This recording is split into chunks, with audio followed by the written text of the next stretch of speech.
peat pellets expanded. I forgot to account for this one that I wasn't planting yet, and it has standing water, so I'm going to have to remove that. You never want seedlings to be sitting in standing water. These took about 5 to 6 cups of water to fully expand. So now I'm ready to plant, and you'll be tempted to grab your seeds and just start sticking them in, and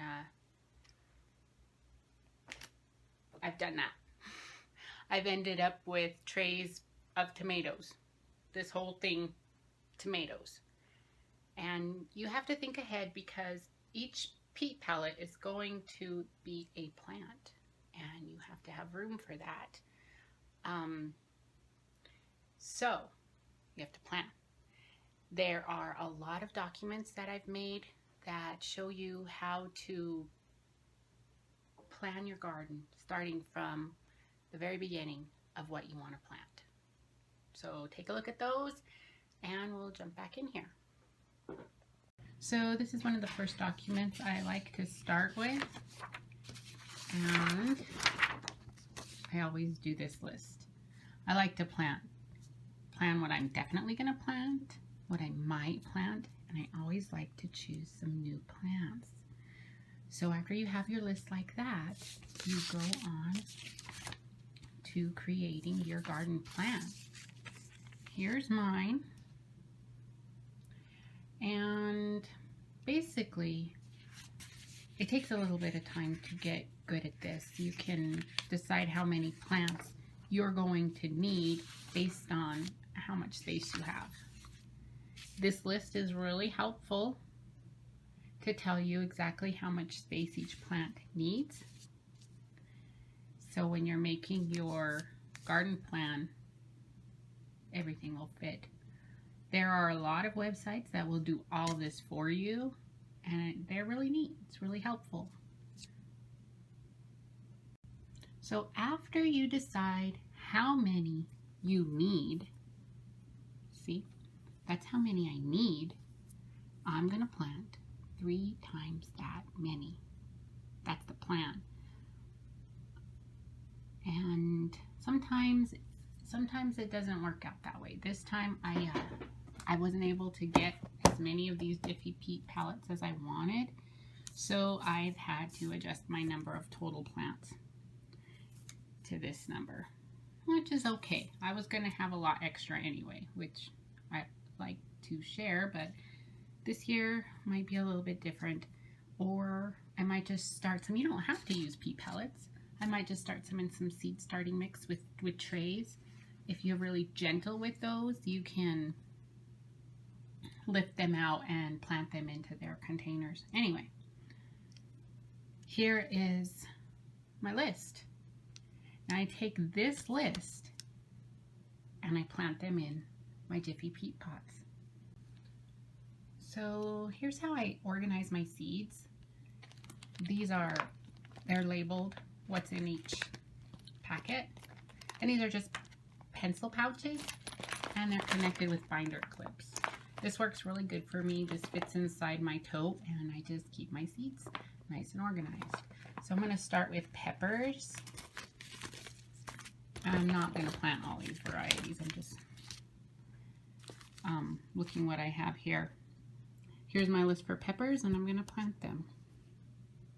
So I'm going to start planting now, and you have to think about labels. What are these all going to be? This year I'm doing, these are made out of milk jugs, just cut up milk jugs, and I'm going to label every pod because I move them. After they grow in these starter trays, I move them and I replant them. This way I don't have to label my cups. I can just take the label and stick it in the new pot. In the past I've done, can you see these old labels? I've done labels on the trays themselves, and that is really just a lot of time and I get things mixed up. I have to wait and see what is what. This way everything is going to be labeled, and hopefully I will know what everything is. Okay, here we go. I like to plant 3 seeds in each pod. I call it Mickey Mouse gardening. And there's an old gardening adage: you plant one for you, one for the weather, and one for the critters. I like to do this more because I get a better germination rate. I don't let all of these grow. I choose one. I've had luck transplanting them when they're really little, before their roots get too big. You can get them out of there and stick them in something else, and maybe they'll grow. A lot of times, just chop their head off. That's nature for you. With most seeds, you plant them 2 times their width. I can't get that down in there with one hand. So 2 times their width. So 2 times deep. And pepper seeds, it's really just barely covered. So plant them. I like to cover them at the end because I remember if there's a seed there. So I plant them all, and I barely cover them. So I'm going to do this a bunch more times, and I'm going to put labels in them all, and I'll show you the next step. Hey, look, this is faster. Took some of the dirt out.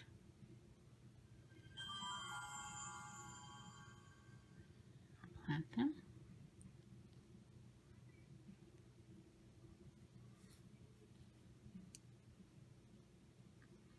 Much faster. Cool. These are pelleted seeds. They're treated with an inert clay-like material to make them round, and you can handle them easier. You can process them through a mechanical seeder, or one of those little plunger-like things. So they do say that the clay in them helps them to stay wetter and more uniform around the seed, so it helps their germination rate. Pretty cool. All right, got all my peppers planted, and this is the tray that had too much water in the beginning. I wanted to show you.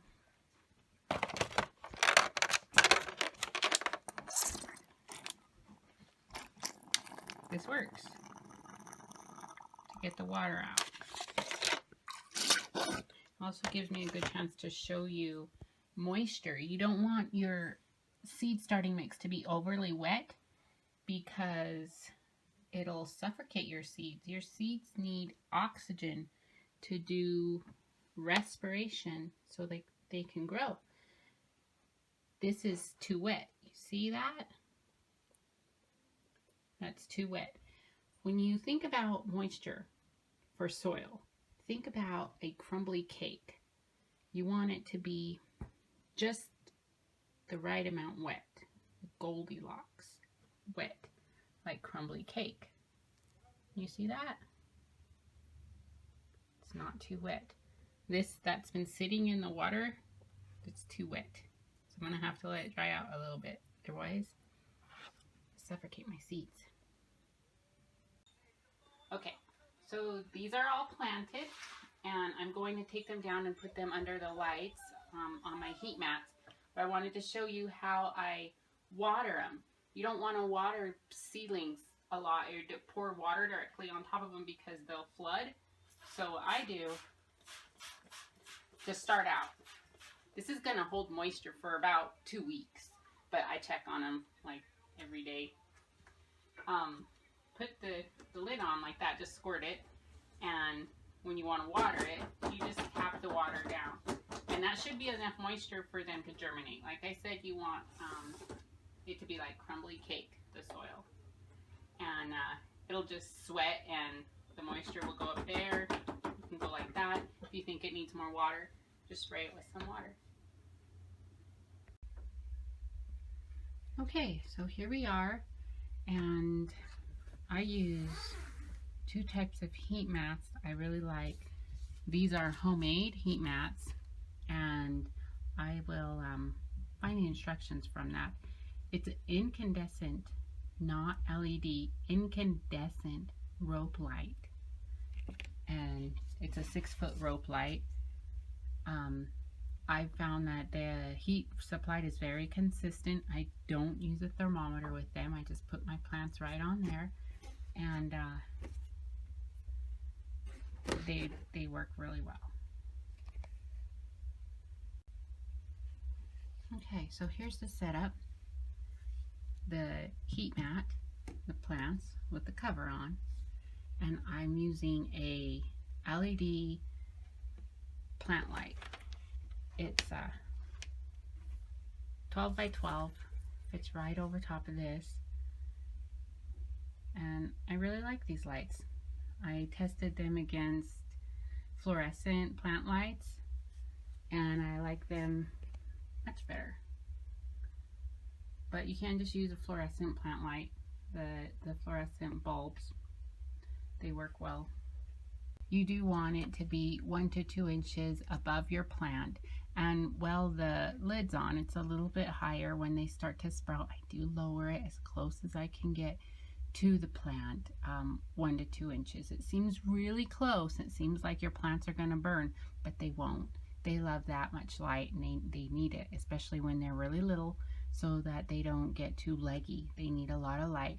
You don't have to have your light on while your seeds are germinating, but I'm always too late. So I just put them under there. I have my lights on a timer. I just put them under there and I let them germinate, and I watch, and when they germinate, I take my lid off and let them grow.